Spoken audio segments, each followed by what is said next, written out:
Bonjour, je m'appelle Kevin Hirsch et je suis le rédacteur du magazine Agri-Succès de FAC. Un producteur agricole fait face à de nombreux risques, mais a-t-il toujours un régime d'assurance adéquat?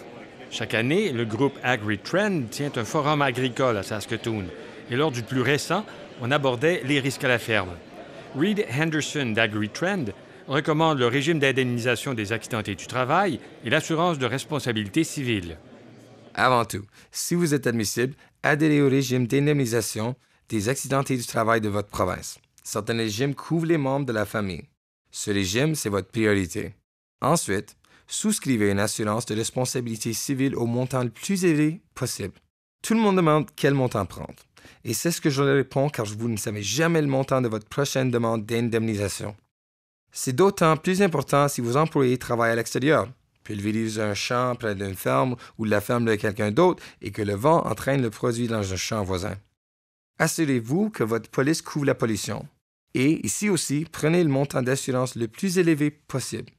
Voici un autre exemple. Vous avez une grande exploitation qui vous oblige à transporter de l'équipement sur l'autoroute et par malheur, vous êtes impliqué dans un accident avec un autre véhicule causant des blessures ou la mort, possiblement d'une tierce personne, et on vous poursuit.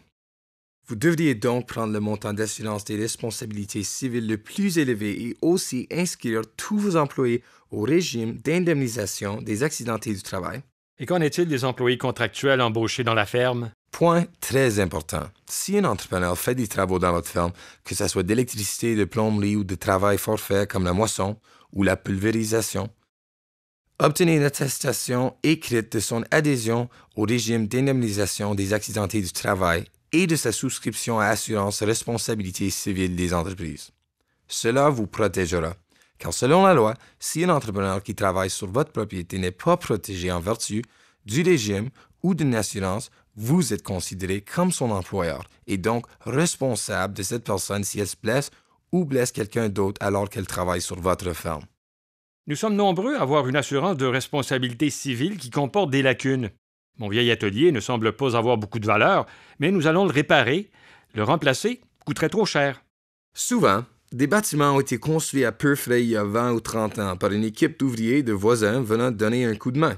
Malheureusement, au cours des 30 dernières années, les coûts de construction ont augmenté de façon exponentielle.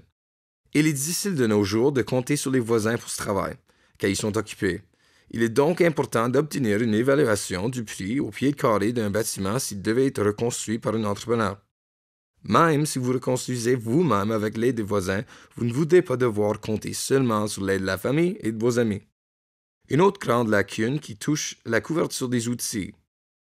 Dans la ferme multigénérationnelle, vous pouvez avoir une série d'outils et d'équipements qui s'y transmisent. Certains ateliers sont de véritables trésors et de renfermements d'outils d'une valeur de centaines de milliers de dollars. D'autres ont des tours à métaux pour fabriquer leurs propres outils. Un beau jour, il faut faire une demande d'indemnisation, mais la liste d'outils n'a jamais été mise à jour. Il faut faire l'inventaire de l'atelier avec l'assureur afin d'établir une évaluation de valeur à neuf.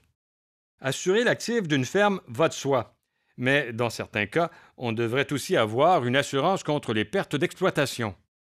L'interruption des activités est un enjeu très important, non seulement en agriculture, mais dans toute industrie où l'on doit contracter une assurance. Selon les statistiques, 50% des entreprises ne rouvrent jamais après avoir subi une perte importante en raison d'une assurance contre les pertes d'exploitation insuffisantes ou inexistantes. En gros, cette assurance sert à pallier les pertes de revenus. Prenons l'exemple d'une ferme laitière rasée par les flammes. Le producteur aura des dépenses et des coûts permanents à payer, mais ne recevra aucune paie de lait mensuel parce que sa production est interrompue. Le risque de privation de jouissance est un enjeu pour les producteurs de grains. La moissonneuse-batteuse rend toujours l'âme le 5 septembre, jamais en mai. Si cela produit en plein milieu de la récolte, le montant de cette couverture dans votre police devrait être suffisant pour en louer une autre moissonneuse. Mais tout le monde cherche des moissonneuses à ce moment de l'année et beaucoup de démonstrations ont lieu. Si vous en trouvez une à un coût de 600 $ à l'heure ou au prix de location de votre région et que la police ne couvrait que 5 000, vous griggerez ce 5 000 assez vite. Le coût pour ajuster votre protection ou prendre un montant de couverture plus élevé n'est pas énorme. Tout au plus quelques centaines de dollars pour 20 ou 30 000 $ de couverture. Il est donc important de considérer la couverture contre la privation de jouissance.